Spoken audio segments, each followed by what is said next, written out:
Hello, welcome to a webinar by the CFPB's Office for Students and Young Consumers about upcoming fixes to income-driven repayment on federal student loans. Okay, so today we're going to cover just a brief introduction to the Bureau and our office, and then we'll jump right into information about the fixes that the Department of Education has announced for income-driven repayment and IDR forgiveness, as well as steps that borrowers may need to take in order to qualify for these revisions. This presentation will be posted and available for download. First, we'll start with a disclaimer. I am making this presentation on behalf of the Consumer Financial Protection Bureau. However, it does not constitute legal interpretation, guidance, or advice from the Bureau. Any opinions or views that I give are my own and do not represent the Bureau's.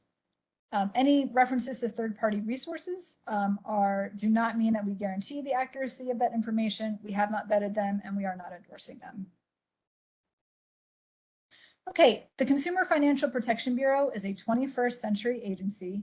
We implement and enforce federal consumer financial law and ensure that markets for consumer financial products are fair, transparent, and competitive.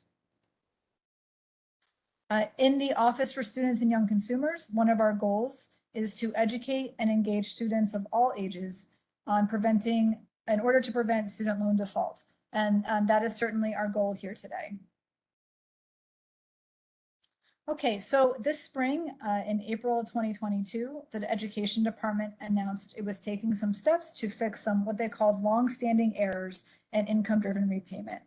And you can, of course, download the presentation and follow these links to see the press release and other announcements, as well as a blog that we wrote about the announcement. This came on the heels of another announcement in fall of 2021 that they would be waiving some requirements for the Public Service Loan Forgiveness Program for a short period of time, and so Halloween of 2022. And as you'll see, these two waivers, we'll call them, are connected.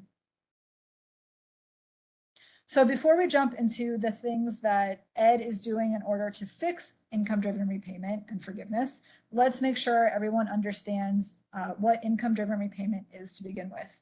So federal student loans offer a variety of repayment plans. 4 of them are considered income-driven repayment plans. That means that your monthly payment is based on your income and your family size rather than the balance of your loan. So the way that it's calculated depends on the plan. The first step is they find your discretionary income. So that is defined as your annual gross income minus either 150% or 100% of the poverty line that applies to you, depending on your state and the size of your family. 3 of the plans use 150%. That means your discretionary income ends up being smaller, and your payment is therefore lower because it's a percentage of that discretionary income.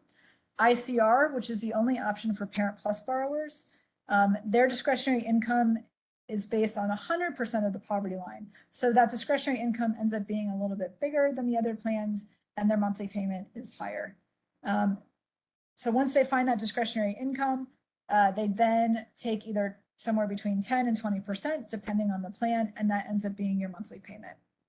Your payment can be as low as $0 a month, and you have to renew your enrollment in this plan every year. You have to send in recertification paperwork showing them that your income and your family size is what it is, and then they can recalculate their payments.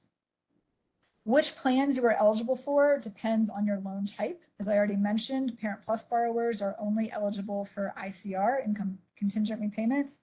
If you have a FFEL loan, which is an older type of loan that isn't originated anymore, you are only eligible for income-based repayment, IBR.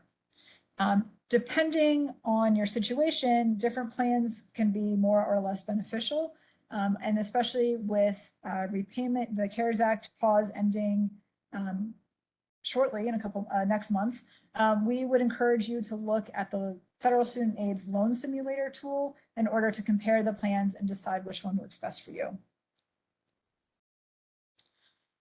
Okay, so how does income-driven repayment relate to loan forgiveness? Because that's really what the education department is trying to fix with the adjustments that they're making this year. So there's two ways that IDR plays into loan forgiveness. One is through the Public Service Loan Forgiveness program, also known as PSLF. PSLF generally requires borrowers to be enrolled in an IDR plan, and they have to make 120 qualifying payments, meaning they're on that plan, they have the right type of loan, and they're working for a public service employer, either a government or nonprofit organization. So they have to make 120 payments under those conditions. That generally takes about 10 years if you do it all in a row, although you don't have to do it consecutively. So that's one way that IDR relates to loan forgiveness. The other is through IDR forgiveness itself. So regardless of your employer, if you stay on IDR, an IDR plan for either 20 or 25 years, again, depending on the exact plan that you're on, your remaining balance at the end of that time period will be forgiven. So through these two routes, IDR can lead to forgiveness of some part of your loan balance. Okay, so in offering IDR forgiveness and IDR, leading towards PSLF forgiveness, Ed has found two problems with the way that these plans have been serviced. So the first is forbearance steering, and that refers to the practice where servicers might suggest that borrowers use forbearance or a pause on their payments rather than enrolling in income-driven repayment. There's some evidence that has happened with some of the servicers. For instance, one review found that over 13% of borrowers had used over the 36-month limit that is supposed to apply to all borrowers for forbearance between 2009 and 2020.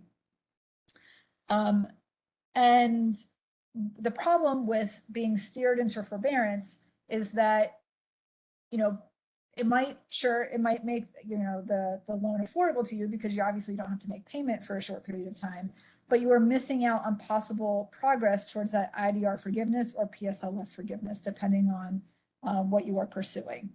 It can also accelerate the growth in your loan balance because when forbearance ends, the interest that has accrued capitalizes and gets added to your loan principal, and then it starts bearing interest. You're paying interest on interest from there on out. So that's the problem with forbearance steering. That's one of the problems that Ed is trying to fix with the adjustments they're making this year. The other issue that Ed has noted is it's been very difficult maintaining and sharing records to make sure that servicers and borrowers are seeing the progress towards IDR forgiveness and making sure that those loans get forgiven on time. Okay, so in order to address these problems of forbearance steering and forgiveness tracking, progress tracking, Ed is making a few adjustments. So by the end of this year, by the end of 2022, borrowers will start noticing the following changes. The first is that there will be new rules for enrolling in forbearances, and there will be new audits applied to those forbearances.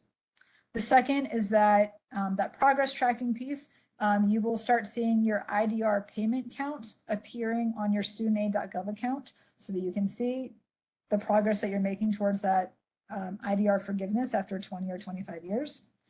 And then the third is there will be a one-time adjustment or revision for borrowers who have direct loans and federally managed FFELP loans to make sure that they have a fair chance at the progress towards that IDR forgiveness. And I will go into more detail on that revision.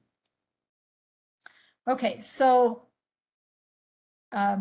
basically there's going to be a temporary waiver of some of the requirements of what counts towards that IDR forgiveness, that 20 or 25 years. So the first big one is that any month that you were in any type of repayment status, regardless of whether you were actually in an IDR plan or not, those months will count towards that 20 or 25 years.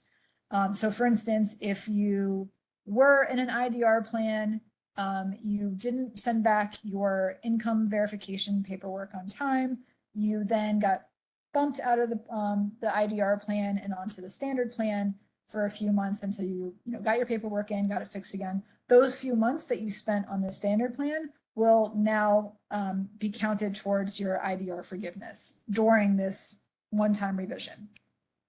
Another, this is geared towards the forbearance steering issue. Any borrower who has what the Ed is defining as excessive forbearance is going to get those months counted as well. So if you had either 12 months or more consecutively in a forbearance status, or if you have cumulatively, altogether over your payment history, 36 months or more in forbearance, then those months will also count towards your IDR forgiveness. Additionally, there will be some deferment periods prior to 2013 that will count. And then finally, if you end up having to consolidate now or in the past in order to qualify for one of these programs, or for whatever reason you consolidated, the time prior will also count. And that's a big change because previously, whenever you consolidated your loans, you created a new loan and they restarted the clock, whether it was for PSLF, public service loan forgiveness, or IDR forgiveness. So they will now go back and retroactively count that time as well. So some people, hopefully a good number of people, will see that these revisions will take them over the threshold to IDR forgiveness. If that is the case, your loans will be automatically forgiven once they do this revision later this year. If your loans are forgiven through IDR forgiveness, anytime between now and January 1st, 2026, you will not be taxed on that forgiveness. In the past and potentially after that time period, any amount that was forgiven through IDR forgiveness was counted as taxable income, and that will not be the case between now and January 1st, 2026. Okay, so if you want to take advantage of this IDR fix, you might have some next steps to take, and that's what we're going to go through on this slide. The first thing, as I mentioned before, only certain loan types are going to automatically qualify for these revisions. So you want to make sure that you have the loan type that will automatically qualify. In order to do that, you will log into studentaid.gov. You can then click on View Details and then Loan Breakdown, and that should show you a list of your loans. The ones that are labeled direct, they will automatically qualify for this IDR fix. And additionally, if you have any FFEL loans where the servicer is labeled as Department of Ed, that is a federally managed FFEL loan, and you will qualify automatically for the IDR revision. If you are not sure, if you're looking at the list and it doesn't make sense, it's unclear, please contact your servicer for more information.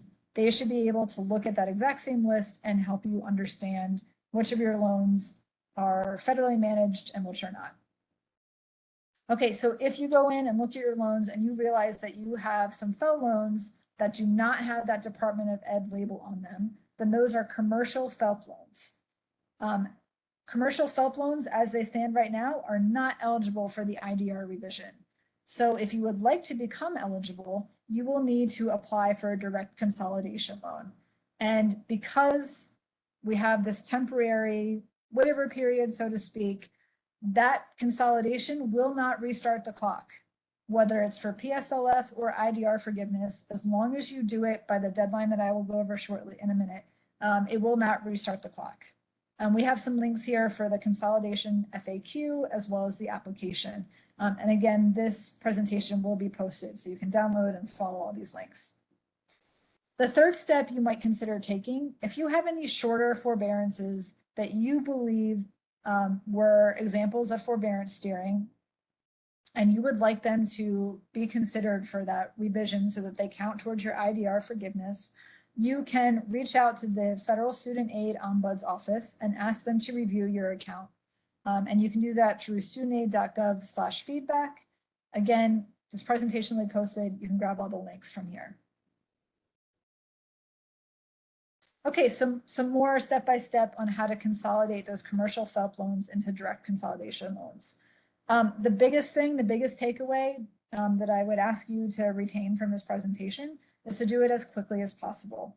There isn't a clear deadline from the Department of Education on when these consolidations have to be finished. So our suggestion, if you can't do it today, is to get it done by September 1st of 2022. And that will make sure that you are eligible for the waivers of both the PSLF, if that applies to you, program, as well as the IDR forgiveness. Here are the steps for getting that consolidation done. The first thing, if you have any questions, they do have that FAQ, which I also linked on the previous slide. There's also a 1-800 number that you can call and ask them questions, and that number is here. The second thing, once you have all your questions done, you're ready to start the consolidation, you want to gather those account numbers for your federal student loans. And you can get those either by looking at your statements, you might get those in the mail, you might get them by PDF in your email. So that's one place you can look up those account numbers. The other is by logging back into studentaid.gov. Your account number should be there as well. The third thing is, of course, to actually start the application. There's an online form. There's also a paper application that you can request. And again, that 1-800 number can provide assistance as you're filling out that application. In the course of filling out that application, you will see it says, it warns you that, hey, filling out this consolidating your loans is going to restart the clock on forgiveness. This is the one time that you can ignore that warning because the waivers for both PSLF and the IDR fixes both specifically say that it will not restart the clock if you are consolidating in order to qualify for these programs. So I know it has alarmed some borrowers as they were filling out the application. Do not worry. And again, you can always call that 1-800 number if you want some more guidance there. The fourth thing, if you have any questions after the application is in, you can follow up with your servicers. We have had reports from borrowers. They've been surprised by how long the consolidation paperwork is taking to process. That's another reason we encourage you to fill it out as soon as possible. So feel free to follow up with your servicer. The fifth thing is there is a chance that if you get your consolidation done, the revisions bring you over the forgiveness threshold, you might end up in a situation where you've actually paid more than you needed to, and you may be eligible for a refund of that overpayment. So that's something you can keep an eye on as well. Again, follow up with your servicer. Okay, if you run into trouble with your loans or with these processes in particular, you have two options for filing complaints. One is, again, with the Federal Student Aid Ombuds, again at studentaid.gov/feedback. We at the Consumer Financial Protection Bureau will also accept your complaints at consumerfinance.gov/complaint. And I will go into more detail about our complaint process. So we can accept complaints online, over the phone, and by mail, whatever you're most comfortable with. When those complaints are submitted to us, we route them to the company that makes the most sense to receive them. So that will likely be your loan servicer. Then the company will respond to you through our complaint system and publish, the complaint and the response. You can then look that response over, and then we also use those complaints to monitor for issues as they are rising and issue reports. If you have a question about the complaint process, or if you just want to submit a complaint over the phone, you can call the 855 number listed here, and we are able to serve consumers in more than 180 languages. And we are open 8 a.m. to 8 p.m. Eastern Time, Monday through Friday, except federal holidays. So that concludes our webinar today on the fixes that the Department of Education is implementing to their income-driven repayment program, and especially the forgiveness aspect of that program. Again, this presentation will be posted. You can also reach out to students at cfpb.gov if you have any other questions. Thank you.